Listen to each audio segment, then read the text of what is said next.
بسم اللہ الرحمن الرحیم۔ السلام علیکم۔ امید کرتی ہوں کہ آپ سب ٹھیک ہوں گے۔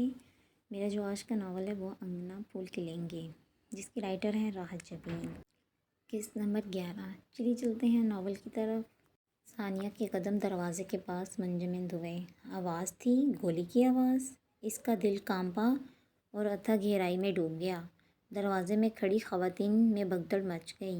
سب کی سب اندر کی طرف لپکیں اور ثانیہ وہ جانتی تھی کہ گولی کس نے چلائی ہوگی اور کس پر۔ وہ بھول گئی تھی خوشیوں کے دائمی ہونے کی دعا بھی مانگی جاتی ہے۔ جو مل جائے تو فخر و غرور نہیں شکر ادا کرتے ہیں۔ نہ جانے کس نے باہر کی طرف بھاگتی دلہن کا بازو پکڑ کر کھینچا۔ وہ بس اتنا ہی دیکھ سکی۔ مردوں نے زخمی کو گھیر لیا تھا اور عورتوں کو اندر جانے کا کہہ رہے تھے۔ عورتیں ہبڑ دبڑ گھروں میں گھس رہی تھیں۔ کچھ عورتیں دلہن کو واپس کھینچ رہی تھیں، دلہن خود کو چھڑا رہی تھی۔ ابھی تو وصل باقی تھا، شام ہجر کہاں سے آ ٹپکی۔ ابھی تو خوشیوں کا پہلا تارا طلوع ہوا تھا۔ اماؤس کہاں سے مقدر ہو گئی۔ ساری دنیا نے لڑ کر بدنامی کا داغ ماتھے پر لگائے دلہن کی منہ دکھائی باقی تھی۔ تو کیا منہ دکھائی میں بیوگی ملنے والی تھی؟ سہاگن سے ابھاگن کا سفر اتنی اچانک اور اتنی جلدی۔ ثانیہ کی نظریں مردوں کے ہجوم پر تھیں اور بازو عورتوں کی گرفت میں۔ ہجوم جو اسے کچھ بھی دیکھنے نہ دیتا تھا۔ کوئی چیخ چیخ کر کہہ رہا تھا، گاڑی لے کر آؤ، خون بہت بہہ رہا ہے۔ وہ بہت ہمت والی تھی، مگر اس وقت ہمت ہار کر سب کے ہاتھوں سے پھسلتی چلی گئی۔ قبرستان کی گھنی خاموشی میں کبھی کبھار کوئی سسکی ٹوٹ کر بکھر جاتی۔ وہ کب سے سر جھکائے ایک قبر کے کنارے بیٹھا تھا۔ قبر جو تازہ سرخ پھولوں سے ڈھکی تھی۔ خطبے پر لکھا نام پوری آب و تاب سے جگمگا رہا تھا۔ نام جو اس کے دل پر لکھا تھا۔ یار کوئی اس طرح اور اس عمر میں بھی چھوڑ کر جاتا ہے۔ ابھی تو حلق میں جیسے کچھ اٹک سا گیا تھا۔ ابھی تو تمہارے جینے کے دن تھے یار، ابھی سے منہ موڑ لیا۔ اس نے بہت پیار سے قبر پر رکھے پھولوں کو چھوا۔ لیکن اچھا ہوا تم مر گئے، کسی کی بے وفائی دیکھنے کے لیے زندہ نہیں رہے۔ ہاں، وہ جو کہتی تھی تمہارے لیے جیتی ہوں، تمہارے ساتھ مروں گی، وہ 4 دن بھی تمہارے نام پر بیٹھی نہ رہ سکی۔ نئی دنیا بسانے کسی اور کے ساتھ چلی گئی۔ میں کہتا تھا کہ اتنی جان نہ دو اس پر، لڑکیاں بے وفا ہوتی ہیں، تم سنتے ہی نہیں تھے۔ اس نے سر اٹھا کر خطبے کو دیکھا۔ لیکن میں یہاں ہوں تمہارے پاس، میں تمہیں اکیلا نہیں چھوڑوں گا جب تک زندہ ہوں، تمہارے پاس آؤں گا، مر گیا تو یہیں تمہارے پاس ہی دفن ہو جاؤں گا، لیکن ایک وعدہ ہے تم سے۔ اس کے چہرے کے تاثرات پتھریلے پن میں بدل گئے۔ اسے چین لینے نہیں دوں گا جس نے تم سے بے وفائی کی۔ قبرستان کی پرسکون خاموشی میں وحشت سی کھل گئی۔ آصفہ سر پر پٹی باندھے اٹوانٹی کھٹوانٹی لیے پڑی تھی۔ سب کچھ تتر بتر ہو گیا۔ نہ فرح کے ساتھ ثانیہ آئی، الٹا سہیل ہاتھوں سے نکل گیا۔ بھائی، ماں، میکا الگ چھوٹ گیا۔ خدمت گزار بھتیجی پلس بہو بھی یاد آ رہی تھی۔ کچھ دن نہیں جاتے تھے، پوتوں کی کلکاریوں سے آنگن جھوم اٹھتا۔ تیرا بیڑا ترٹ جائے، مجھے کسی جوگا نہیں چھوڑا۔ محلے میں بدنامی رسوائی الگ ہوئی، دل سے حزن و ملال نہ جاتا تھا۔ دروازہ دھاڑے سے کھلا، آصفہ کا سارا وجود کانپ گیا۔ اب کیا میری جان لے گا؟ اڑی رنگت، حواس باختہ چہرہ، وحشت بھری آنکھیں، پسینہ پسینہ وجود۔ کیا ہوا؟ میں ایسا نہیں چاہتا تھا۔ فرح نے وحشت زدہ نگاہوں سے اپنے چھپنے کے لیے جگہ تلاشی۔ فرح، آصفہ تیزی سے اٹھی۔ میں نے نہیں کیا، اللہ کی قسم غلطی سے ہو گیا۔ کیا غلطی سے ہو گیا؟ کیا کر کے آئے ہو؟ آصفہ نے اس کا بازو دبوچا۔ فرح نے بے بسی سے ماں کا چہرہ دیکھا۔ گولی مار دی میں نے، ہائے میں مر گئی۔ آصفہ دہل گئی۔ کس کو مار دیا؟ ثانیہ یا عبید کو؟ انہوں نے فرح کا بازو جھنجھوڑا۔ سہیل بھائی کو۔ آصفہ کو دھچکا لگا، اتنا شدید کہ انہیں لگا کہ وہ منہ کے بل گر گئی۔ میں نے یہ نہیں سوچا تھا، میں نے تو عبید کو، وہ بے وقوفوں کی طرح بڑبڑا رہا تھا۔ آصفہ نے دہتڑ مار مار کر اسے پیٹ ڈالا۔ چیختی چلاتی وہ باہر بھاگی۔ اندازہ بھی نہ ہوا کہ ننگے پیر ننگے سر ہے۔ اندھیرے میں ہلکی سی کرن جگمگائی، جیسے کسی نے تاریک کمرے کا دروازہ کھولا اور روشنی کی ہلکی سی لکیر کمرے میں در آئی ہو۔ اس کی پلکوں میں ہلکی سی جنبش ہوئی، پھر ایک دم آنکھیں کھلیں تو وہ لرز کر سیدھی ہوئی۔ عبید! ثانیہ! کسی نے اسے دونوں کندھوں سے سہارا دیا تھا۔ عبید اسے اپنے سامنے اتنا قریب دیکھ کر شادی مرد کی کیفیت طاری ہو گئی۔ وہ زندہ تھا، اس کے سامنے، اس کے قریب۔ تم ٹھیک ہو؟ وہ اسے ٹٹول رہی تھی۔ بازو، چہرہ، سینہ، کہیں کوئی زخم کا نشان نہ تھا۔ وہ کپڑے بدل چکا تھا۔ ہاں، قسمت نے بچا لیا۔ عبید نے اس کے ٹھنڈے یخ ہاتھ اپنے ہاتھوں میں لیے، عین وقت پر نہ جانے کیسے اور کیوں۔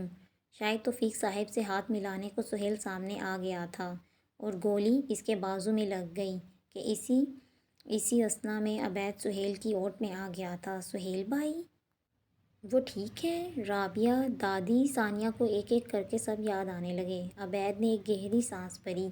رابعہ کی حالت بہت خراب تھی، بڑی میچور ڈیلیوری تھی، اس لیے آپریشن ضروری تھا۔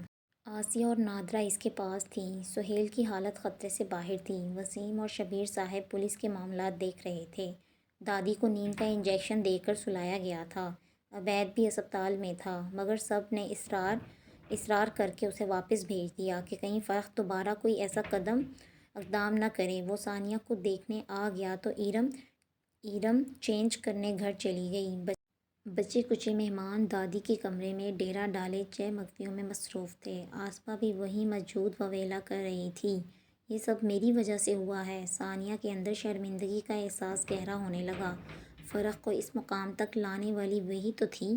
اس نے جتنی بھی گھٹیا اور مجرمانہ حرکت کی ہو، وہ خود کو اس پورے معاملے سے الگ نہیں کر پا رہی تھی۔ سب ٹھیک ہو جائے گا۔ عبید نے اس کا ہاتھ دبا کر تسلی دی۔ تمہاری اس میں کیا غلطی؟ تبھی ایرم چینج کر آ گئی۔ شکر ہے ثانیہ، تمہیں ہوش آ گیا۔ میں چینج کر لوں؟ عبید، مجھے رابعہ کے پاس لے جاؤ۔ اسے بہن کی فکر کھانے لگی۔ تم کہیں نہیں جا رہی ہیں؟ ایرم نے ٹوک۔ امی ابو نے سختی سے منع کیا ہے، بلکہ نادرہ خالہ کہہ کر گئی ہیں کہ ہم تمہیں گھر لے جائیں۔ کیا مطلب؟ ثانیہ ہکا بکا رہ گئی۔ یہاں تمہاری پھپھو بھی موجود ہیں، اور فرق، وہ دوبارہ بھی آ سکتا ہے۔ ثانیہ نے عبید کو دیکھا۔ اس نے اثبات میں سر ہلا دیا۔ میری رخصتی اس طرح ہونا تھی؟ وہ پھوٹ پھوٹ کر رونے لگی۔ ایرم اور عبید نے بے بسی سے ایک دوسرے کو دیکھا۔ سورج کی پہلی کرن نے دھرتی کی پیشانی کو چوما تو نوخیز صبح نئی نویلی دلہن کی طرح انگڑائی لے کر جاگ گئی۔ مگر اس صبح کی لطافت اور خوبصورتی کو وہی محسوس کر سکتے تھے جن کی رات عافیت میں گزری ہو۔ یہاں تو جاگ جاگ کر آنکھوں کے پپوٹے سوج گئے تھے۔ صبح کے قریب اطلاع ہوئی کہ رابعہ 2 بیٹوں کی ماں بن گئی ہے۔ بچے پری میچور تھے، اس لیے انہیں ابھی انڈر آبزرویشن رکھا جانا ہے۔ اب سجدے میں گر کر اپنے گناہوں کی معافی مانگ آصفہ، دادی نے لرزتی کانپتی روتی ہوئی آواز میں بیٹی کو لتاڑا۔ اللہ نے بچا لیا ہے تمہارے بیٹوں کو بھی اور تمہارے پوتوں کو بھی۔ آصفہ کی ساری توانائیاں ایک رات نے ہی نچوڑ دی تھیں۔ اماں، میں نے یہ کب چاہا تھا؟ پتہ ہوتا تو سہیل کو گھر میں روک لیتی، فرق کے پیروں میں بیڑیاں ڈال دیتی۔ وہ روتی چلی گئی۔ غرور مٹی میں مل گیا تھا۔ ایسی منہ کی کھائی تھی کہ دل کرتا تھا کہ ایک ایک کے پیروں میں گر کر معافی مانگ لے۔ شکر کرو پولیس کیس نہیں بن گیا، دادی نے مزید دل دہلایا۔ بھائی، تھانہ پردہ رکھ گیا ہے، میرا بس چلتا تو خود تھانے دیتی۔ کیسا لاڈلا اور پیارا تھا، کیا پتہ تھا ایسا مجرمانہ ذہن ہے۔ انہوں نے تعصب سے اپنے کانپتے ہاتھ مسلے۔ عبید تو رپورٹ کروانے کو تیار تھا۔ ثبوت بھی موجود تھا کہ فیصل کا موبائل جو ڈھول والے کو ریکارڈ کر رہا تھا، اس میں عقب میں فرق گولی چلاتا دکھائی دے رہا تھا۔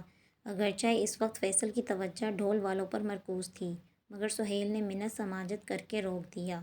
یہی بیان دیا کہ شادی کی خوشی میں فائرنگ کرتے غلطی سے ہو گیا، لیکن اس طرح تو وہ تمہیں دوبارہ نقصان پہنچا سکتا ہے۔ توفیق صاحب کو تشویش لاحق ہوئی۔ وہ لوگ ابھی ہاسپٹل سے گھر آئے تھے۔ عبید ثانیہ کو گھر چھوڑ کر سب کے منع کرنے کے باوجود ہاسپٹل میں چلا گیا تھا، اور اب آسیہ اور توفیق کو لے کر واپس آیا تھا۔ جو غلطی اس سے ہو گئی ہے، اس کے بعد تو سوال ہی پیدا نہیں ہوتا۔ اللہ نے اسے اچھا سبق دیا ہے۔ آسیہ نے بے چینی سے پہلو بدلا۔ امی، عبید نے انہیں اپنے ساتھ لگا لیا۔ جب تک آپ کی دعائیں میرے ساتھ ہیں، مجھے کچھ نہیں ہوگا انشاءاللہ۔ انہوں نے آنکھوں میں در آئی نمی کو صاف کیا۔ عبید، جا کر اپنی دلہن کی بھی خبر لو، توفیق صاحب نے یاد دہانی کروائی۔ حالانکہ اس کی ضرورت نہیں تھی، اس کا دل کمرے کی طرف ہمک رہا تھا۔ وہ جاتے جاتے کچن کے دروازے میں رکا، جہاں ارم ناشتے کی تیاری کر رہی تھی۔ کیا ہو رہا ہے؟ نئی نویلی دلہن کا پہلا ناشتہ ہے، اس کی تیاری کر رہی ہوں۔ ارم نے تیزی سے انڈے پھینٹے۔ عبید کو بہن پر پیار آ گیا، وہ بھی تو ساری رات کی جاگی تھی۔ میں بازار سے لے آتا ہوں۔ نہیں، اب تو ہو گیا، تم فریش ہو جاؤ۔ میری دلہن کیسی ہے؟ اس نے ابلے ہوئے انڈے کا ایک پیس اٹھا کر منہ میں رکھا۔ بہت غصے والی ہے، ارم نے شرارت سے کہا۔ وہ تو ہے، تو جاؤ جا کر اسے دیکھ لو، ساری رات نہیں سوئی، نیند تو کسی کو بھی نہیں آئی۔ وہ کھڑکی میں کھڑی باہر دیکھ رہی تھی۔ ان کے کمرے کی کھڑکی پوش میں کھلتی تھی، جہاں سفید، گلابی اور نارنجی پھولوں کی بہار تھی۔ عبید اس کے عقب میں آ کر کھڑا ہوا۔ وہ اب بھی بے دھیان تھی۔ عبید نے دونوں ہاتھوں سے اس کے کھلے بال سمیٹے اور سرگوشی کی۔ نہ گھونگھٹ نہ سنگھار، میری دلہن کہاں ہے؟ اب تم بھی مذاق اڑاؤ گے؟ بھیگا بھیگا لہجہ عبید نے کندھوں سے تھام کر فوراً اپنی طرف گھمایا۔ تم روتی رہی ہو؟ اس کی سرخ متورم آنکھیں، یالا! عبید نے بے حد افسوس سے اسے دیکھا۔ کبھی سوچا نہ تھا کہ اس کے گھر میں ثانیہ کی پہلی صبح ایسی ہوگی۔ کیوں عبید، مجھے کوئی بھی خوشی مکمل کیوں نہیں ملتی؟ عبید نے اس کے سوجے ہوئے پپوٹوں پر نرمی سے انگلیاں پھیریں۔ اہم یہ نہیں کہ ہماری شادی کن حالات میں ہوئی، اہم یہ ہے کہ اتنا سب کچھ ہونے کے باوجود ہم ایک دوسرے کے ساتھ ہیں۔ تم میری زندگی میں ہمیشہ کے لیے شامل ہو، میری بیوی ہو، اب کوئی ہمیں الگ نہیں کر سکتا۔ دھیما مدھم لہجہ، جیسے دسمبر کی راتوں میں اوس گرتی رہے، جیسے ہولے سے باد صبا چلتی ہو۔ ثانیہ کے چٹخے تھکن زدہ اعصاب پرسکون ہونے لگے۔ اس کا دل چاہ رہا تھا کہ وہ بولتا رہے اور وہ اس کے کندھے پر سر رکھ کر سنتی چلی جائے۔ آغاز کیا تھا، انجام کیا ہوگا؟ سب بیکار تھا، سچائی بس دو لفظ تھے، میں اور تم۔ آسودگی روم روم میں اتر آئی تھی۔ یہی تو چاہا تھا، چاہا اور پا لیا، اس سے بڑی خوشی نصیبی کیا ہوتی؟ وہ تجدید عہد کر رہا تھا۔ اب اس کی خوبصورت آنکھوں میں کبھی کوئی آنسو نہیں آئے گا، وہ اس کی زندگی میں اہم رہے گی، ہمیشہ اور سب سے زیادہ۔ یہ سب ثانیہ کی وجہ سے ہوا ہے، میرے بیٹے کو پاگل ہی بنا دیا ہے۔ آصفیٰ کا رونا بند ہوتا تھا تو یہی بات منہ سے نکلتی تھی۔ ہاسپٹل کے بیڈ پر نیم دراز سہیل بیزاری سے یہ سب سن رہا تھا، پھر اس سے رہا نہیں گیا۔ اماں بس کریں، کب تک دوسروں کو الزام دیں گی؟ یہ سارا ہمارا کیا سامنے آ رہا ہے۔ ہمارا اپنا انڈا گندا تھا تو کسی کو کیا کہیں؟ ہاں، اب سارا الزام مجھ پر رکھ دو۔ آصفیٰ کو تکلیف ہوئی، ہمارا باپ تو تھا نہیں، صحیح اور غلط کی تمیز تو آپ نے ہی سکھانی تھی، اور آپ نے کیا کیا؟ چھوٹا ہے کہہ کر عادتیں ہی بگاڑ دیں۔ یہی سکھایا کہ تم جس چیز پر ہاتھ رکھو وہ تمہاری ہے، کوئی نہ دے تو چھین لو۔ خود بھی تو ساری زندگی ماموں کے گھر سے چھین چھین کر لاتی رہی ہیں۔ وہ بولا تو بولتا چلا گیا، موت اسے چھو کر گزری تھی، بازو میں لگی گولی کہیں اور بھی لگ سکتی تھی، اور اپنے بچوں کو دیکھے بنا ہی مر جاتا۔ ہاں ٹھیک کہتے ہو، سارا قصور تو میرا ہی تھا۔ وہ بری طرح رو پڑی۔ ماں کو روتا دیکھ کر سہیل بے چین ہو گیا۔ مگر یہی توقع تھی، مگر یہی تو موقع تھا، انہیں سمجھانے، ان کا بدلہ، ان کا دل بدلنے کا۔ الزام نہیں دے رہا، سمجھا رہا ہوں، اب بھی وقت ہے، بدل لیں خود کو، خود بھی جئیں اور دوسروں کو بھی جینے دیں، ورنہ آج یہ بھی ہو سکتا تھا کہ ایک بیٹا جیل میں ہوتا اور دوسرے کے آج کل پڑ رہی ہوتی۔ ایسی بات مت کرو، میرے پاس تم دونوں کے سوا ہے ہی کیا؟ وہ تڑپ گئیں۔ یہی تو سمجھا رہا ہوں، جو کچھ آپ کے پاس ہے اس کی قدر کریں، دوسروں کی چیزوں اور رشتوں پر نظر رکھنا بند کر دیں۔ اور اب تو وہ سنجیدگی سے کہتے کہتے مسکرا دیا۔ آپ کے پاس آپ کے پوتے بھی ہیں۔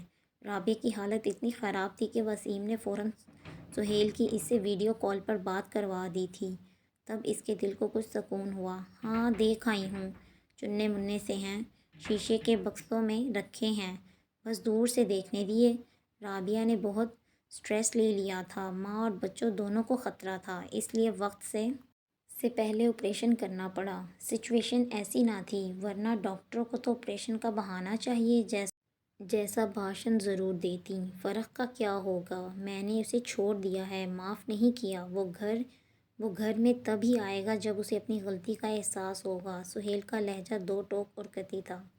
بوریوں سے بھرا نیم تاریک سا گودام تھا، چھت تک بھری بوریاں، سیلن زدہ ماحول۔ بس تھوڑی دیر کے لیے باہر جاتا اور دوبارہ یہی آ کر چھپ جاتا۔ مارے ڈر کے کہ کسی دوست کے گھر بھی نہ گیا۔ بھائی کو گولی مارنے کا پچھتاوا اتنا شدید تھا کہ کسی کو منہ دکھانے کو دل ہی نہ کرتا تھا۔ اوپر سے پولیس کا خوف۔ سنا تھا کہ عبید نے رپورٹ کروا دی ہے۔ سب جانتے تھے کہ نشانہ کون تھا۔ غصے میں آتا تو ثانیہ کو گالیاں بکنے لگتا۔ اچھی بھلی مست زندگی گزر رہی تھی، یہ منحوس پتہ نہیں کہاں سے آ گئی۔ عشق کرنے کے لیے یہی رہ گئی تھی۔ گلی کی کتنی ہی لڑکیاں میری نگاہیں التفات کی منتظر تھیں۔ مت ماری گئی تھی جو اس کے پیچھے پڑ گیا۔ مجھے خوار کر کے مجرم بنا کر خود ہنی مون منانے چلی گئی ہوگی۔ آہٹ ہوئی تھی وہ بدک کر سمٹا۔ میں ہوں فیصل۔ آواز پر وہ گڑبڑا کر کھڑا ہوا۔ اس کے عقب میں پولیس بھی ہو سکتی تھی۔ گھبراؤ نہیں، تنہا آیا ہوں۔ وہ گودام کے کھلے دروازے میں کسی سائے کی طرح کھڑا تھا۔ آپ کو یہاں کا پتہ کیسے چلا؟ وہ اب بھی چوکنا تھا۔ ڈھونڈنے سے خدا بھی مل جاتا ہے۔ فیصل آگے آیا۔ بھائی کیسا ہے؟ انہوں نے آپ کو بھیجا ہے؟ وہ سہیل کا کولیگ تھا مگر عبید کا دوست بھی تو تھا۔ شکر کرو بھائی بچ گیا ہے، ورنہ تم نے تو کوئی کسر نہ چھوڑی تھی۔ فیصل نے طنزیہ کہتے بیٹھنے کے لیے ادھر ادھر جگہ تلاشی، مگر اناج سے بھری بوریوں کے سوا وہاں کچھ بھی نہ تھا۔ اناج ہے تو چوہے بھی ہوں گے۔ کھڑ کھڑ کی آوازیں اس کے کان کھڑے ہوئے، منہ سے بے اختیار پھسلا۔ بھول ہی گیا تھا کہ وہ یہاں 007 بن کر ایک اہم مشن پر آیا ہے۔ بڑی ہوئی شیو کھجاتے فرخ نے اس کی بات پر توجہ نہیں دی۔ مجھ سے بہت بڑی غلطی ہو گئی، بس میں غصے میں پاگل ہو گیا۔ ثانیہ نے میرے ساتھ دھوکہ کیا، بے وفائی کی۔ یقین جانو اس نے ہر عمل سے ثابت کیا کہ وہ مجھ سے محبت کرتی ہے۔ عبید سے کہنا اس پر زیادہ اعتبار نہ کرے۔ عبید کی فکر چھوڑ دو۔ تمہارا بھائی مر جاتا تو جیل میں بیٹھے دیواروں سے سر ٹکرا رہے ہوتے اور تمہاری ماں پاگل ہو کر گلیوں میں پھرتی۔ فیصل نے اسے تیز لہجے میں ٹوکا۔ اس کی بے وفائی پر تھوک آئے تھے تو مٹی ڈال دیتے۔ اپنی زندگی برباد کر لی، اور اتنا ہی عشق تھا تو بارات لے کر واپس کیوں بھاگے تھے؟ مت ماری گئی تھی؟ وہ بے چینی سے بڑبڑایا۔ میں نے ابھی تک عبید کی منت کر کے صرف اور صرف سہیل بھائی کی وجہ سے رپورٹ درج نہیں ہونے دی۔ ان کی بہت عزت کرتا ہے وہ، لیکن اب سوچ لو سہیل بھائی معاف کر سکتے ہیں، عبید نہیں کرے گا۔ فیصلہ تم نے کرنا ہے۔ انتقام لے کر اپنی زندگی برباد کرنی ہے یا اس شہر سے دور آزاد زندگی گزارنی ہے؟ 10 منٹ کی تقریر پر فرخ کو دہلا دینے کے بعد اس نے آپشن دیا تو فرخ چونکا۔ کیا مطلب؟ سہیل بھائی نے کہا ہے کہ میں تمہیں شہر سے باہر بھجوا دوں۔ کچھ دنوں میں معاملہ ٹھنڈا ہو گیا تو واپس آ جانا، ورنہ جیل جانے کو تیار ہو جاؤ۔ فیصل نے کندھے اچکائے۔ فرخ کے پاس اور راستہ ہی کیا تھا۔ ٹھیک ہے، گڈ۔ فیصل نے اس کا کندھا تھپتھپایا۔ بس آدھا گھنٹہ دو، سارا بندوبست کر دیتا ہوں۔ وہ دہنستہ سچویشن کو گمبھیر بنا رہا تھا، ورنہ کچھ رقم دے کر ٹرین میں ہی تو بٹھانا تھا۔ مبارک ہو، تمہارا کام ہو گیا۔ وہ مان گیا ہے، مگر ایک بات سمجھ میں نہیں آئی، تم نے سہیل بھائی کا نام کیوں استعمال کیا؟ وہ گاڑی میں بیٹھا عبید سے پوچھ رہا تھا۔ میرے نام پر مان جاتا، عبید ہنسا۔ اس وقت وہ ایموشنل ہو رہا تھا، اور میں یہی چاہتا ہوں کہ سانپ بھی مر جائے اور لاٹھی بھی نہ ٹوٹے۔ تم نے مجھے سانپ کہا ہے یا لاٹھی؟ وہ مشکوک ہوا۔ تمہیں کچھ نہیں کہا۔ سہیل بھائی کو بھی سمجھا دینا اور ایسا بندوبست کرنا کہ 7-6 ماہ سے پہلے واپس نہ آئے۔ نہیں آئے گا۔ اور کوئی حکم؟ فیصل نے طنزیہ کہا۔ حکم کیسا؟ تیرا احسان ہے۔ عبید شرمندہ ہوا۔ جب بھی ضرورت پڑتی اس کی پڑتی تھی۔ پھر ٹھیک ہے، احسان یاد رکھنا۔ وہ بھی ڈھیٹ ہی تھا۔ اوکے، پھر ولیمے پر ملاقات ہوگی۔ ولیمہ 10 دن لیٹ کر دیا گیا تھا، رابعہ اور سہیل کی حالت کی وجہ سے۔ آسیہ بری کے سامان کی فہرست بنانے لگی۔ کپڑوں کی خریداری تو آج ہی ختم کر لیتے ہیں تاکہ کوئی سلائی وغیرہ کا کام ہو تو ساتھ ساتھ نپٹ جائے۔ ٹھیک کہہ رہی ہیں، بہت سے کام نکل آتے ہیں، کسی کی سلیوز لگنی ہوتی ہے تو کسی کی فٹنگ کے مسائل۔ ارم ایکسائٹڈ ہونے لگی۔ کیا ہو رہا ہے؟ سرخ کڑھائی والے سوٹ میں ملبوس فریش سی ثانیہ چلی آئی۔ سفید شلوار قمیض میں ملبوس عبید ساتھ ہی تھا۔ دونوں ایک ساتھ کتنے مکمل اور خوبصورت لگ رہے تھے۔ ماں بیٹی دونوں کے دل سے بے اختیار ماشاءاللہ نکلا۔ تمہاری بری کی تیاری؟ شاپنگ کی لسٹ بن رہی ہے، ارم نے جوش میں بتایا۔ بری میری ہے تو شاپنگ بھی مجھے ہی کرنی چاہیے۔ ثانیہ نے دونوں ہاتھ ارم کے کندھوں پر رکھے۔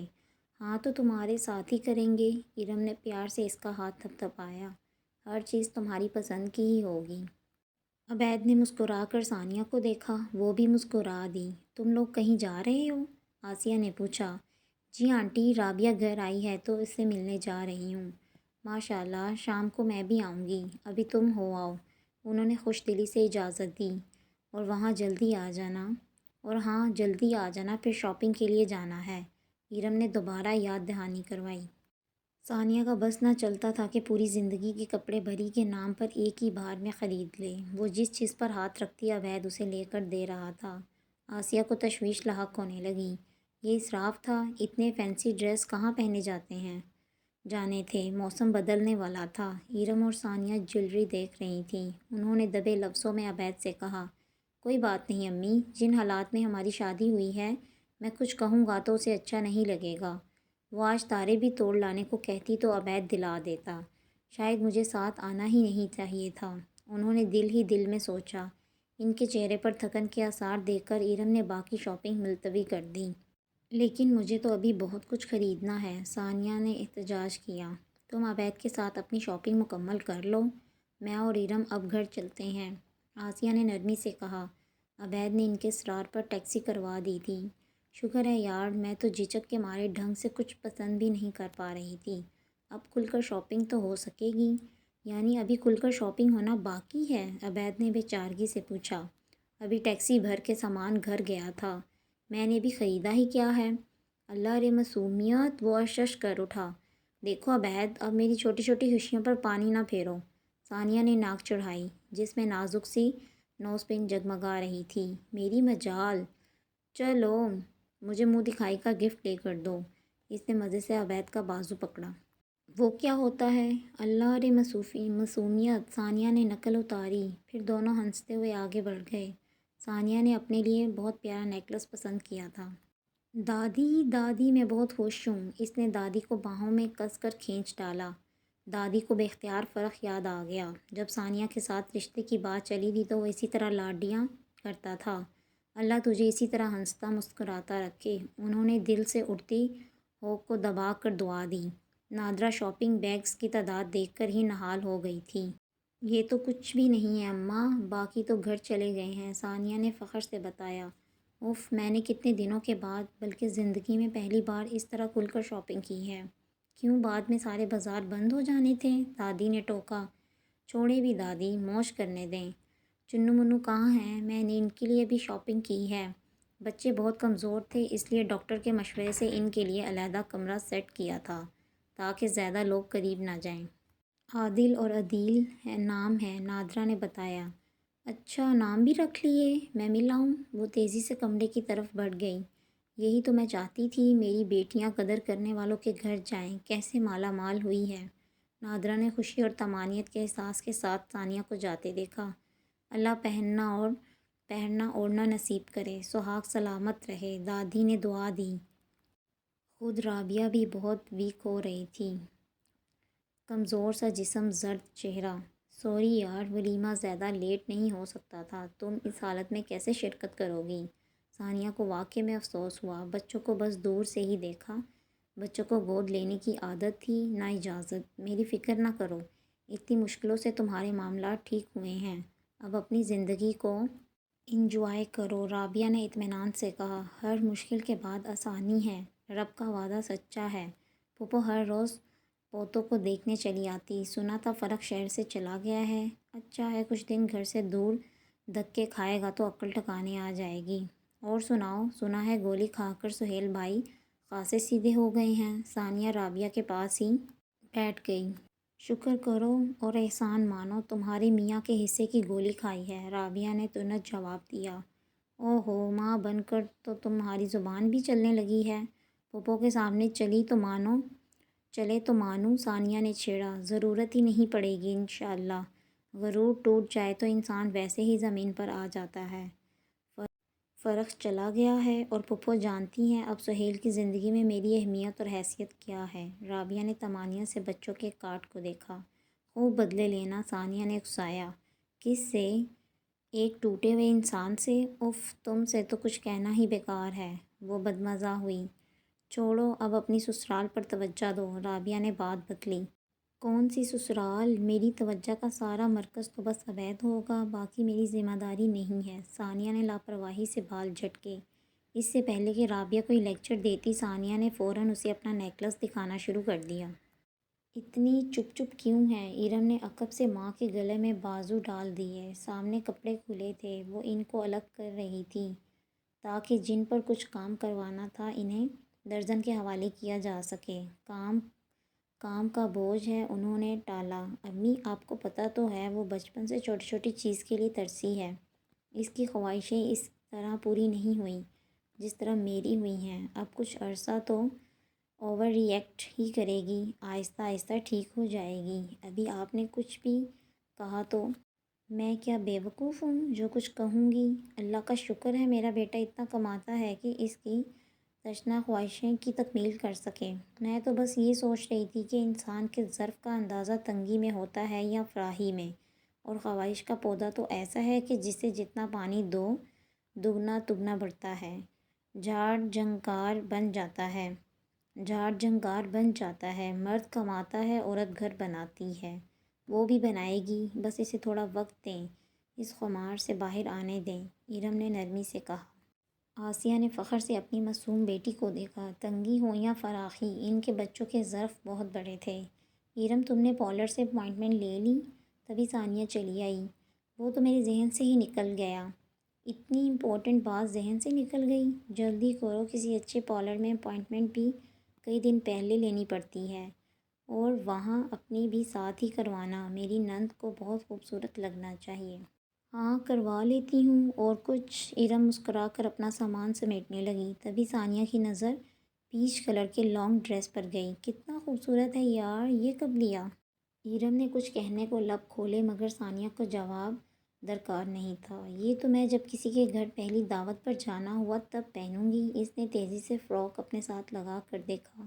اس کے لمبے قد پر ایسے ڈریسز خوبصورت بھی بہت لگتے تھے۔ وہ سمجھی کہ شاید بری کا جوڑا ہے۔ اس سے پہلے کہ آسیہ بول پڑتی، ایرم نے کہہ دیا، ہاں ہم نے بھی یہی سوچ کر لیا تھا۔ چلو ٹھیک ہے، چلو اچھا ہوا۔ پارلر سے اپائنٹمنٹ لے لینا، اور وہیں سے لینا جہاں سے میں نے کہا۔ وہ جاتے جاتے کہہ گئی، اگر وہاں سے نہ ملی تو؟ ایرم نے پکار کر پوچھا۔ تو عبید ولیمے میں اکیلا ہی جائے گا۔ وہ کمرے سے باہر جا چکی تھیں۔ اف، نیا مرحلہ۔ ایرم گہری سانس لے کر ماں کی طرف متوجہ ہوئی۔ وہ غصے سے گھور رہی تھی۔ کیا ہوا؟ ایرم نے معصوم بن کے پوچھا۔ انسان اتنا میٹھا بھی نہ بنے کہ لوگ اسے گڑ کی ڈلی سمجھ کر چوس لیں۔ امی، ایک ڈریس ہی تو ہے، تم نے اپنے بھائی کے ولیمے کے لیے لیا تھا۔ وہ چڑ گئیں۔ یہ اتنے سارے پڑے ہیں نا، کوئی بھی اٹھا لوں گی، ایرم نے تسلی دی۔ اس طرح ہم دوسروں کی عادتیں خراب کرتے ہیں بیٹا۔ امی، میں بس اتنا چاہتی ہوں کہ وہ خوش رہے، وہ خوش رہے گی تو میرا بھائی خوش رہے گا۔ ایرم نے تھوڑا رک کر کہا تو آسیہ کو چپ لگ گئی۔ کس سوچ میں پڑ گئی ہیں امی؟ بہت تھوڑے دن ہیں اور کام بہت زیادہ ہے۔ چل کریں، اچھا بتائیں میں ان میں سے کون سا سوٹ لوں؟ ایرم نے جلدی جلدی بات بدل دی۔ ایرم ابھی تک ملازمہ کے ساتھ کچن میں تھی۔ دور پرے کے مہمان رات کو ہی آ گئے تھے، اگرچہ توفیق صاحب نے ناشتے کا انتظام باہر سے ہی کروایا تھا، پھر بھی کسی کو کچھ چاہیے تھا تو کسی کو کچھ۔ 2-3 ملازماؤں کے ہوتے ہوئے بھی بار بار ایرم اور آسیہ کو کچن میں گھسنا ہی پڑتا۔ تم ابھی تک یہاں کیا کر رہی ہو؟ عبید اس کو ڈھونڈتا کچن میں آیا تھا۔ مہمانوں کو چائے بھجوا رہی ہوں، وہ جھنجھلا گئی۔ یہ سب کچھ چلتا رہے گا، تم نکلو یہاں سے۔ تم نے ثانیہ کے ساتھ پارلر جانا ہے؟ وہ تو جانا ہے، ٹائم بھی کافی ہو گیا ہے۔ بالکل، جا کر چینج کرو، تیار تو وہی ہونا ہے نا؟ عبید نے اسے بازو سے پکڑ کر باہر کی طرف دھکیلا۔ خود بھی تیار ہو جاؤ ورنہ لوگ سمجھیں گے کہ دیگے اٹھانے والا آ گیا ہے۔ آسیہ نے جاتے جاتے لقمہ دیا۔ اف، ولیمے کے دن اتنی بے عزتی۔ کوئی بات نہیں، زیادہ دل پر نہ لو، ایرم ہنستے ہوئے تسلی دے کر چلی گئی۔ مگر کمرے میں ایک سرپرائز منتظر تھا۔ وہی ڈریس جو ثانیہ لے کر گئی تھی اس کے بیڈ پر پڑا تھا۔ یہ کہاں سے آیا؟ وہ حیران ہوئی۔ اپنے حصے کی چیز، اپنے حصے کی خوشی دوسروں کو نہیں دیتے یار۔ وہ عبید کی آواز پر پلٹی۔ ثانیہ کو برا لگے گا۔ کیوں لگے گا؟ اسے جیسے ہی پتہ چلا اس نے فوراً واپس بھجوا دیا۔ مگر ثانیہ کو برا لگا تھا، تبھی اس نے فوراً شکوہ کر دیا۔ تمہیں مجھے بتانا چاہیے تھا۔ اب مجھے الہام تو ہونے سے رہا کہ بری کے ساتھ ساتھ تم اپنی شاپنگ بھی کر رہی ہو۔ ارم کہہ نہ سکی کہ میرے اکلوتے بھائی کا ولیمہ ہے تو میں اپنی شاپنگ کیوں نہ کرتی۔ ایسی بات نہیں ہے، تمہیں اچھا لگا تو میں نے تمہیں دے دیا۔ عبید کو یہی لگا کہ میں نے تمہارا ڈریس ہتھیا لیا۔ میرے اور عبید کے درمیان تو غلط فہمی پیدا ہو گئی نا۔ اچھا ٹھیک ہے، میں عبید کو وضاحت دے دوں گی، تم اپنا موڈ تو خراب نہ کرو۔ ارم نے مہمانوں کی وجہ سے بات سمیٹی۔ کیا ہی خوبصورت آرائش تھی، دھیما میوزک، لائٹس، سرخ اور سفید پھولوں کی آرائش، بہت سے مہمان اور سب کے مرکز نگاہ ثانیہ اور عبید۔ سرخ کارپیٹ پر عبید کا ہاتھ تھامے فخر و انصبات کا احساس اس کے قدموں سے لپٹا جا رہا تھا۔ ہر قدم یوں اٹھتا جیسے ہواؤں میں اڑ رہی ہو۔ شاید من پسند شخص کی رفاقت کا احساس اتنا ہی خوشکن ہوتا ہے۔ وسیم کی بے چین نگاہوں نے اس سارے منظر سے ہٹ کر اسے تلاشا، جسے ایک نظر دیکھنے کی چاہ ہر جذبے پر غالب تھی۔ وہ کہیں عقب میں سارے کیمروں کی فلیش لائٹ سے دور کچھ تھیلے پکڑے مدد کے لیے کسی کو ادھر ادھر دیکھ رہی تھی۔ تبھی نگاہ اپنے کزن تابش پر گئی۔ اس کو پکارنے وہ تیزی سے آگے ہوئی کہ باہر جاتے کسی شخص سے بری طرح ٹکرائی۔ اوف! سارے تھیلے ہاتھ سے نکلے اور سامان بکھر گیا۔ گھر پہننے والی چپل سیدھی اس کے چمکتے سیاہ جوتوں سے ٹکرائی۔ مارے شرمندگی کے ارم کا برا حال ہو گیا۔ کچھ بھی بولے بغیر وہ 2 قدم پیچھے ہٹا۔ ارم کو نگاہ اس کی مدد کرے گا۔ ارم کو لگا کہ وہ اس کی مدد کرے گا، مگر وہ کچھ کہے بغیر راستہ بدل کر چلا گیا تھا۔ بدتمیز، ایل مینرڈ! وہ غصے میں بیٹھ کر سامان سمیٹنے لگی۔ تبھی وسیم اس کی مدد کو آ گیا۔ یہ کیا اٹھا رکھا ہے؟ پارلر سے لے کر آ رہی ہوں، گاڑی کسی اور کی تھی تو سامان نکال لیا۔ وہ جھنجھلا کر بولی۔ ہٹ جاؤ، میں کرتا ہوں۔ اس نے ایک بچے کو سامان اور گاڑی کی چابی دے کر بھیجا تاکہ سامان گاڑی میں رکھ سکے۔ ارم نے سیدھا ہو کر سکون کا سانس لیا۔ شکریہ وسیم بھائی، ورنہ وہ تو کوئی اتنا بدتمیز انسان تھا۔ ٹکرانے کے بعد ایک لفظ معذرت کا بھی نہیں کہا۔ کوئی بات نہیں، میں ہوں نا، اس نے اتنے جذب سے کہا کہ ارم ٹھٹک گئی، پھر ہنس دی۔ ٹھیک کہا، اب تو آپ کے ساتھ 2 رشتے ہیں، بھابھی کے بھائی بھی ہیں۔ اور ارم کے ذرا سے توقف پر دل نے ایک دھڑکن مس کر دی۔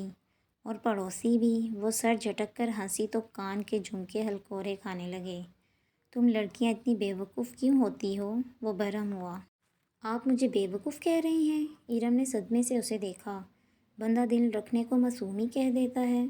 اشارے تو سمجھ میں نہیں آتے، اس لیے صاف بتا رہا ہوں، تمہیں پسند کرنے لگا ہوں، تم سے شادی کرنا چاہتا ہوں۔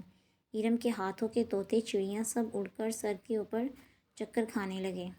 کیا ہوا؟ کچھ سنائی نہیں دیا؟ اس کی حالت دیکھ کر وسیم نے مسکراہٹ دبائی۔ ارم نے جواب نہیں دیا تھا، بس دوڑ لگا دی تھی۔ قدرت ہمیں ملانے کے سارے راستے کھول چکی ہے، اب کہاں تک بھاگو گی؟ وسیم آسودگی سے مسکرایا۔ جس گھر سے ایک رشتہ جڑ گیا تھا وہاں دوسرا ہونے میں کیا رکاوٹ ہو سکتی تھی؟ وہ سیدھی اسٹیج پر ثانیہ کے پاس جا کر بیٹھی تھی۔ کیا ہوا؟ اتنی سرخ کیوں ہو رہی ہو؟ نہیں تو لائٹنگ کا اثر ہے۔ ارم نے دونوں ہاتھ گالوں پر رکھے، چہرہ تمتما رہا تھا۔ اچھا، میں تو کسی کی نظروں کا سمجھی۔ ثانیہ کی نگاہ بلا کی تیز تھی۔ کیا کہہ رہی ہو؟ ارم نے سٹپٹا کر اسے دیکھا۔ وسیم بھائی کیا کہہ رہے تھے؟ کچھ بھی نہیں، ارم سٹپٹا گئی۔ 5 منٹ کی بات میں انہوں نے کچھ بھی نہیں کہا۔ معنی خیز مسکراہٹ نے ثانیہ کے لبوں کا احاطہ کیا۔ شکر تھا کہ عبید کسی مہمان کے ساتھ بات کر رہا تھا۔ تبھی اسٹیج پر نتاشا کی انٹری ہو گئی تو ثانیہ کی توجہ اس کی طرف ہو گئی۔ دیکھ لو، تم نے بھائی کے ولیمہ پر انوائٹ نہیں کیا۔ مگر ثانیہ نہیں بھولی۔ نتاشا نے ارم سے ملتے ہوئے شکوہ کیا تو وہ شرمندہ ہو گئی۔ کالج چھوٹا ہے، دوستی تو ختم نہیں ہوئی۔ ثانیہ نے لقمہ دیا۔ بھئی دوستی تو ارم نے نبھائی ہے، ورنہ کالج میں تمہارے سسرالیوں کے بارے میں جو خیالات تھے، بڑی بات ہے جو ارم نے پھر بھی تمہیں بھابھی بنا لیا۔ نتاشا نے ہنستے ہوئے کہا تو ثانیہ کو برا لگا۔ ارم کی کیا مجال، عبید مجھ سے محبت کرتا ہے۔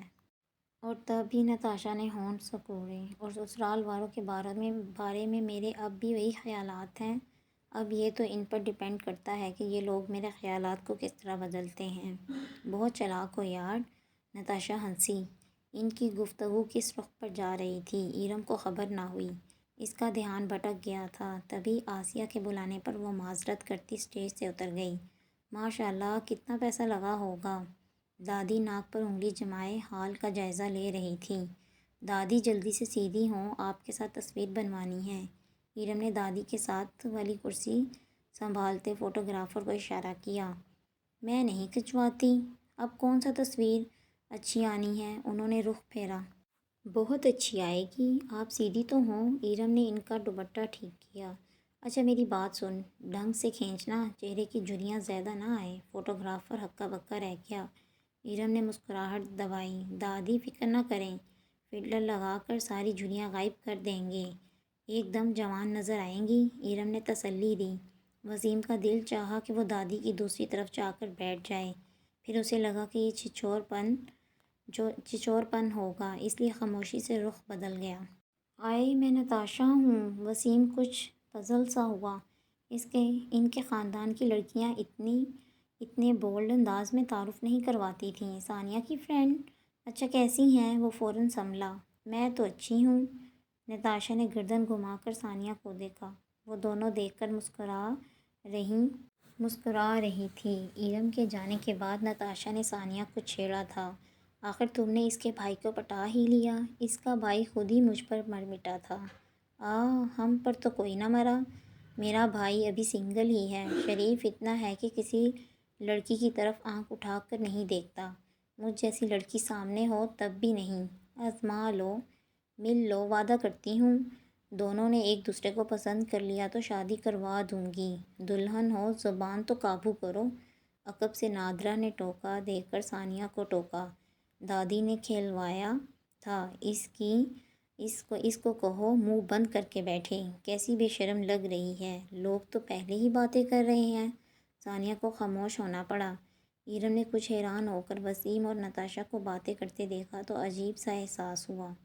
2 منٹ پہلے جو لڑکا اسے پرپوز کر رہا تھا، اب وہ کھڑا اس کی سہیلی سے باتیں کر رہا تھا۔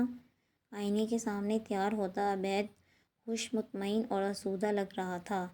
نیا رشتہ اسے راس آ گیا تھا۔ وہ آئینے میں اپنا عکس دیکھ کر مسکرا دیا۔ وہ ایک ہاتھ گال کے نیچے رکھ کر کروٹ کے بل سو رہی تھی۔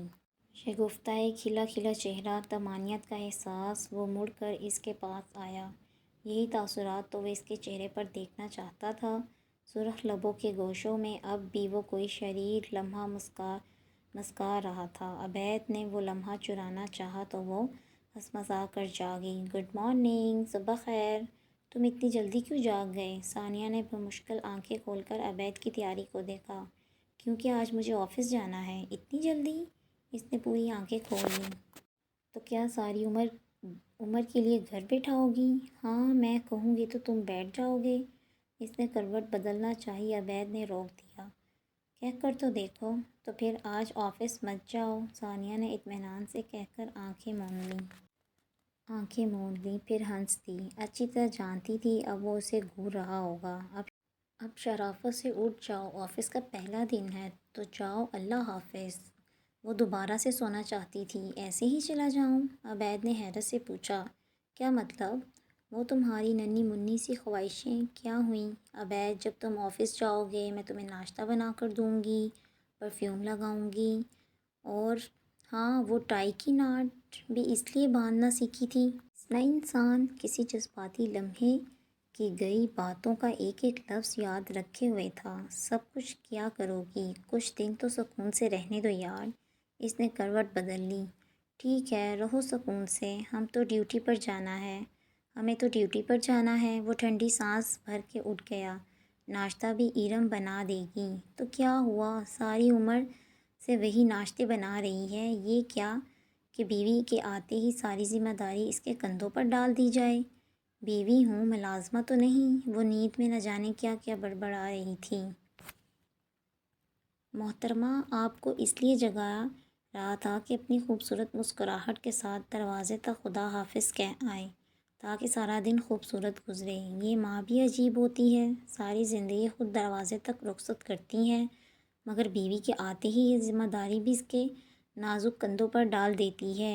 یہ یقیناً طنز تھا مگر وہ ٹس سے مس نہ ہوئی۔ اوکے، سوچا تھا ناشتہ تمہارے ساتھ کروں گا، مگر خیر نیند پوری کرو۔ وہ ٹھنڈی سانس بھر کے چلا گیا۔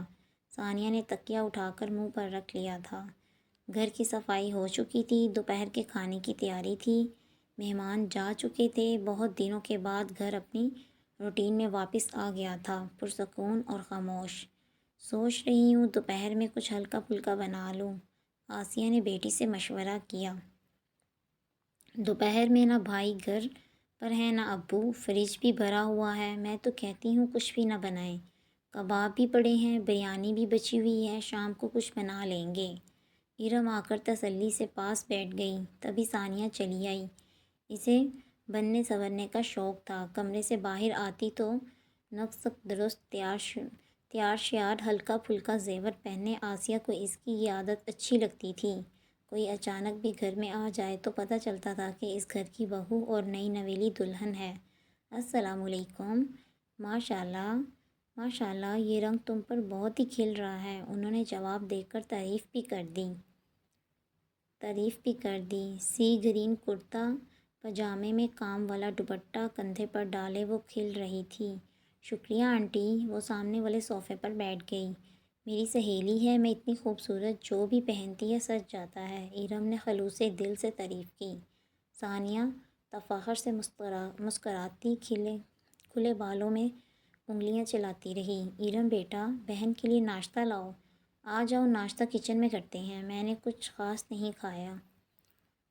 یہی لے آؤ یار، سستی ہو رہی ہے۔ اور ہاں، مجھے آملیٹ بنا دینا اور کباب تل لینا۔ تمہیں پتہ تو ہے کہ مجھے فرائی انڈے نہیں پسند، کل بھی وہی بنا دیے تھے۔ ثانیہ نے سستی سے کہتے کہتے فرمائش بھی کر دی۔ کل تو ساتھ حلوہ پوری تھی، اس لیے بنا دیے تھے۔ ارم کھڑی ہوئی۔ کوئی بات نہیں، کچھ دنوں میں کھیر پکوائی کی رسم ہو جائے گی، جو دل چاہے بنا لیا کرنا۔ انہوں نے برسبیل تذکرہ بات کی تھی، مگر ثانیہ کو برا لگا۔ ایسی کیا بات ہے؟ ارم کو پرابلم ہوتی ہے تو میں بنا لیتی ہوں۔ وہ سرت سے کھڑی ہوئی۔ ایسی کوئی بات نہیں ہے، بیٹھ جاؤ، میں لا رہی ہوں، ارم نے پیار سے ڈانٹا۔ دیکھ رہی ہوں بھابھی بن کر تمہارے نخرے زیادہ ہو گئے ہیں، اللہ نخرے اٹھانے والوں کو سلامت رکھے۔ چلو کچن میں ہی چلتے ہیں۔ دونوں ہنستے ہوئے کچن میں چلی گئیں۔ پتہ نہیں میری ہر بات کو اتنا نیگیٹو کیوں لیتی ہے، میں نے تو عام سی بات کی تھی۔ آسیہ نے کچھ حیران ہو کر سوچا، کیا ہو رہا ہے؟ اس نے کوئی تیسری بار عبید کو کال کی تھی۔ وہ ہر لمحہ عبید کو اپنی موجودگی کا احساس دلانا چاہتی تھی۔ آفس میں تو کام ہی ہوتا ہے، میں تو سمجھی مجھے یاد کر رہے ہو۔ یہاں سر کھجانے کی فرصت نہیں ہے۔ وہ لوگوں کی وجہ سے احتیاط سے کام لے رہا تھا۔ وہ مدمزہ سی ہو گئی۔ واپسی کب ہے؟ کوئی 5 بجے۔ اچھا، ڈنر آج باہر ہی کریں گے۔ دوپہر میں تو آج کچھ بھی نہیں کھایا گیا، آنٹی نے تو بچے کچے پرانے سالن سامنے رکھ دیے تھے۔ چلو دیکھتے ہیں، عبید نے ڈالا۔ ابھی بھی امی کی طرف جا رہی ہوں، وہیں سے پک کر لینا، ثانیہ نے کہہ کر کال کاٹ دی۔ آسیہ کو بتا کر گھر آ گئی۔ تمہارا گھر میں دل نہیں لگتا؟ سارا دن تو یہیں ہوتی ہو، دادی نے دیکھتے ہی ٹھوکا۔ آپ کو میرا آنا برا لگتا ہے؟ وہ پاس ہی بیٹھ گئی۔ ہاں تو اپنے گھر پر توجہ دو، جن کا گھر ہے دیں توجہ، ہم تو جا رہے ہیں ہنی مون پر۔ ہیں سچ؟ کہاں جا رہی ہو؟ نادرہ لپک کر پاس آئی۔ بھوربن۔ ماشاء اللہ، میری رابعہ کو تو دوسرے دن ہی باورچی خانے میں کھڑا کر دیا تھا۔ دادی نے منہ پھیر لیا۔ اس کی اپنی غلطی تھی، نہ ہوتی۔ ثانیہ نے کندھے اچکائے۔ میری غلطیاں گننا چھوڑ دو، اپنے سسرال کی فکر کرو۔ رابعہ بھی باہر آ گئی۔ اب قدر کرنا ان لوگوں کی، قدر تو وہ لوگ میری کرتے ہیں، آخر عبید کی محبت ہوں۔ رابعہ کو پتہ تھا اس نے ایسی ہی باتیں کرنی ہیں، اس لیے نادرہ کو چائے کا کہہ کر کمرے میں ہی لے آئی۔ محبت کے سہارے زندگی نہیں گزرتی، واپس آؤ تو گھر داری پر توجہ دینا۔ ارم کی شادی ہو جائے گی، گھر تو تم نے ہی سنبھالنا ہے، اس نے بڑی بہن کی حیثیت سے سمجھانا چاہا۔ وہ جو عدیل اور عادل کے کارڈ پر جھکی انہیں گدگدا رہی تھی، سر اٹھا کر مسکرائی۔ مجھے بیوی نہیں محبوبہ بن کر رہنا ہے۔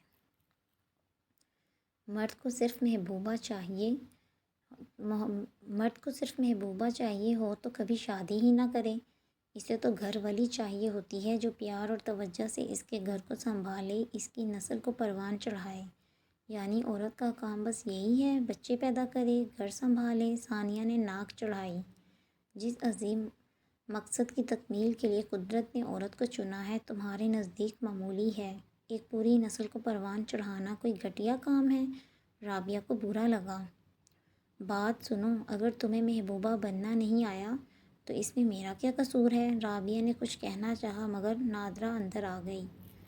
دونوں کس بات کی بحث کرتی ہو؟ اپنا اپنا گھر دیکھو۔ اللہ کا شکر ہے رابعہ کے بھی دن بدلے۔ باقی رہی یہ، تو نادرہ نے پیار سے ثانیہ کی ٹھوڑی چھوئی، یہ تو اپنے گھر کی رانی ہے، تو کرنے دو عیش۔ بس عبید کو مٹھی میں رکھنا، وہ تمہاری ہر بات اعتبار کرتا رہا تو سب ٹھیک ہے۔ ثانیہ نے بھویں اچکا کر رابعہ کو شرارت سے دیکھا۔ اماں اس کو الٹی پٹیاں مت پڑھائیں، رابعہ نے چڑھ کر کہا۔ غیر مرد اداؤں سے قابو میں آتے ہیں، شوہر کو تو خدمت اور وفاداری چاہیے۔ میرے پاس وہ سب کچھ ہے جو ایک شوہر کو چاہیے، اس لیے تم میری فکر چھوڑ دو۔ اس نے مزے سے ماں کے کندھے پر بازو پھیلا دیا۔ رابعہ چڑھ کر کسمساتے ہوئے بچوں کی طرف متوجہ ہو گئی۔ عبید تم نے بلایا تھا؟ ارم دستک دے کر اندر آئی۔ نیل پالش لگاتی ثانیہ نے حیرت سے اسے دیکھا۔ اسے نہیں پتہ تھا کہ عبید نے ارم کو بلایا تھا۔ ہاں، اب تو بلانا ہی پڑتا ہے، ورنہ بھائی کے لیے تو تمہارے پاس وقت ہی نہیں۔ وہ بیڈ پر نیم دراز تھا، سیدھا ہو کر بیٹھ گیا۔ یہ تو نہ کہو تم ہی مصروف ہو گئے ہو، ارم نے ثانیہ کو دیکھتے ہوئے چھیڑا۔ تمہاری امانت میرے پاس تھی۔ عبید نے اپنا آفس بیگ قریب کر کے کھولا۔ ثانیہ تجسس میں اٹھ کر قریب آئی۔ عبید نے اندر سے ایک سرخ جویلری باکس نکال کر ارم کی طرف بڑھایا۔ یہ کیا ہے؟ ارم نے بس پوچھا تھا، جبکہ ثانیہ نے ڈبہ اچک ہی دیا اور تیزی سے کھولا، پھر تحیر سے عبید کو دیکھا۔ اس میں بہت خوبصورت نیکلس تھا۔ یہ کس کا ہے؟ ثانیہ نے بے ساختہ پوچھا۔ ارم کا؟ عبید نے مسکرا کر ثانیہ کو دیکھا۔ انشاءاللہ میں نیکسٹ ایپیسوڈ جلدی اپلوڈ کروں گی، تب تک کے لیے اللہ حافظ، اپنا خیال رکھیے گا۔